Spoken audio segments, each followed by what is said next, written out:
Hello everyone, welcome to History and Shakers with B. Orilabaye. On this channel, we're bringing you stories of those who have made their mark while they were here with us on this planet Earth, both home and abroad. Welcome to the first episode. Before we continue, kindly click the subscribe button and turn on post notification so that you don't miss out on this informative and educative channel. On the first episode of History and Shakers, we'll bring you the inspiring story of Otunba Michael Olasubomi Balogun. Otunba Subomi Balogun described his life story in his autography as a triumph of a young man with an extraordinary vision about his future and penchant for excellence. Otunba Subomi Balogun was born in Ijebu-Ode to Alhaji Abdul Odutola Ashiru Balogun and Omoba Mrs. Adebukola Ashiru Balogun on the 9th of March 1934.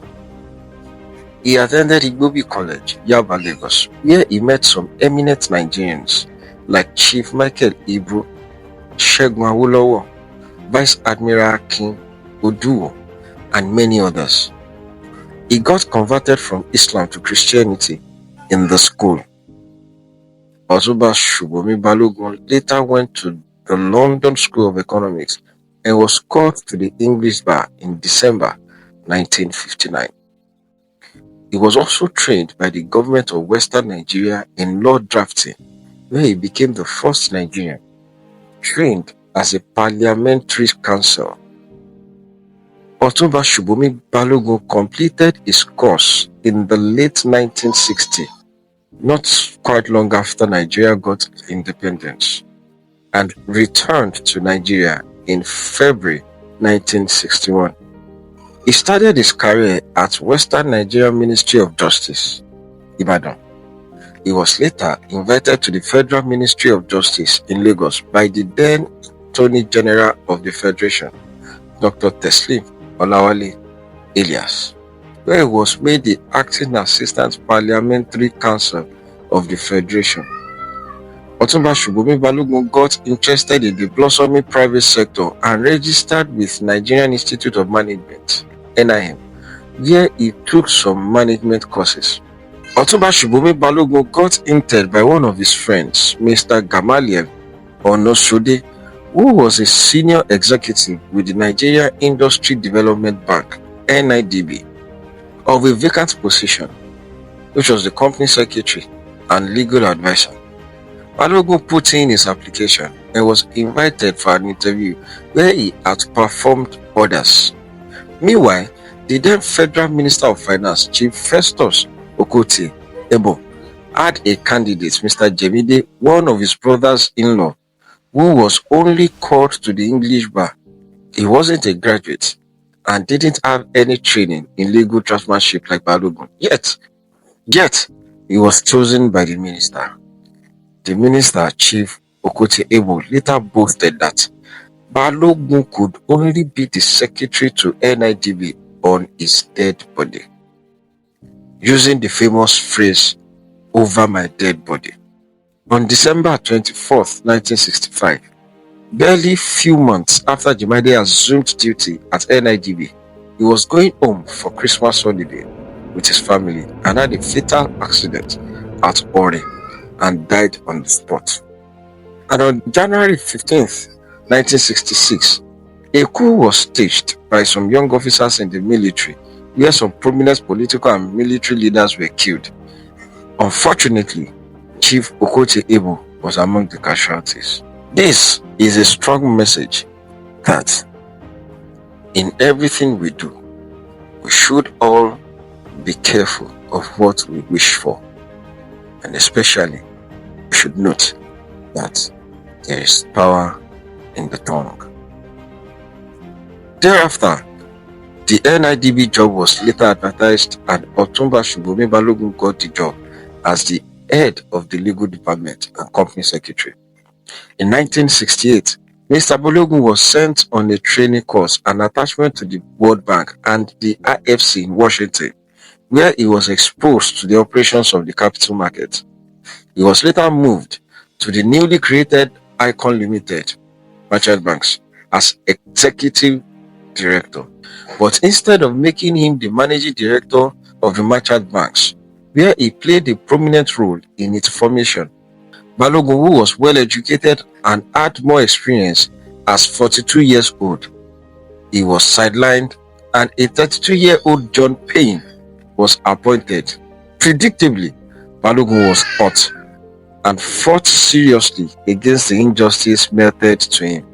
One night after the family devotion, one of Chief Balogun's sons, named Jide Balogun, who was just 9 years old then, suddenly blurted out to his mom that, "When Daddy was praying, I pitied him so much that I was wondering why Daddy would not leave the people fighting him and go to start his own business." Otunba Subomi Balogun couldn't sleep that night and used the night to drafted both the memorandum and articles of association for his new venture called City Securities Limited. In 1979, Otunba Subomi Balogun applied for a merchant banking license to establish First City Merchant Bank, FCMB. In the process of establishing FCMB, Otunba Subomi Balogun encountered a difficulty in getting his license.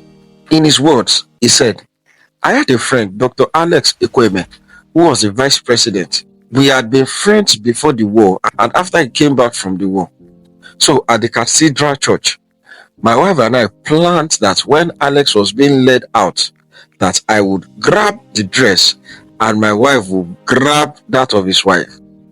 When we made the moves, the security people with them thought something was wrong with us. Alex looked back and said, 'Subomi, Bimbola, what is happening?' Do you know what I told you?" I said, "Mr. Vice President, why are you not giving me my license?" My wife went to his wife and said, "My husband wants something only your husband can give you." So Alex said we should come to see him, and he assured me that the following Thursday I will get my license. By 3 p.m. of that Thursday, a minister phoned me and said, "Egmo, that is Big Brother, congratulations. The vice president said that your license has been approved." That was how the floodgate of Nigerians owning banks started. When I had my license, people were amazed. Speaking further, Otunba Subomi Balogun stressed that a good turn deserves another, making reference to his relationship with the then Vice President Alex Ekwueme. In his words, he said, "During the Civil War, many of our friends from the East abandoned everything they had and went away. The war was so hot that many people think it was not right to remain in Lagos. The first house I built in my life in Apapa, Alex had the next building to mine. As soon as the war started, some pool players took over the house and were playing pools there. They will be there until midnight. But in wanting to protect my own house from being burgled by those people, I arranged for the police to evacuate them, and having done that, I renovated the house and rented it out to a lady from the East, and I was collecting rent. When the war ended, Alex Ekwueme returned to Lagos and came to see me. After the exchange of pleasantries, I went to my room and brought out a big envelope. In those days, we didn't use check much. It was all cash. So I gave him the money. I told him, I renovated your house, rented it out, and this is the rent we collected. Dr. Alex Ekwueme looked at me. A number of our friends from the East lost their houses. Some so-called friends took over their houses and claimed they were given. But for somebody who was not familiar with him to take care of the house, rented it out, and came to hand over the rent collected to him, Alex could not believe it. All he could mutter was, "Mike, I am grateful." Otunba Balogun, a man known for his philanthropic activities, built a national pediatric center in Ijebu-Ode and donated to the University of Ibadan's University College Teaching Hospital. Otunba Subomi Balogun, a man of style and panache. His sense of style is iconic. Indeed, Balogun was a man of impeccable taste and class. He was an avid lover of white and that was usually the color of his outfits, vehicles, and even buildings, including his houses and companies. A lover of luxurious Rolls-Royce vehicles, he was said to own the 2014 Rolls-Royce Phantom sedan and Rolls-Royce Phantom 8 limousine, among many other choice rides. Both choice automobiles are white. His mansions in Oyi, Lagos and Ijebu-Ode, Ogun State are also wondrous sights to behold.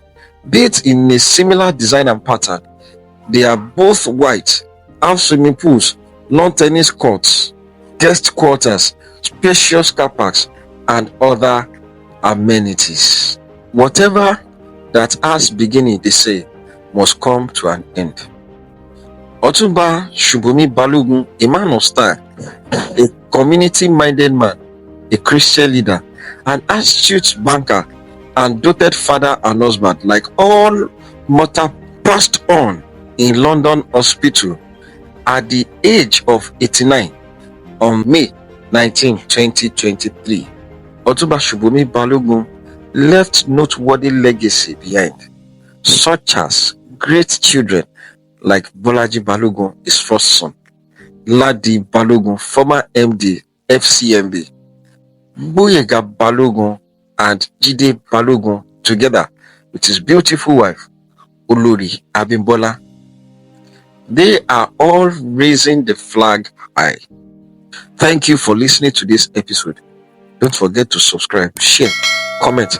See you on the next episode of History and Shakers with B. Orilabawaye. Bye.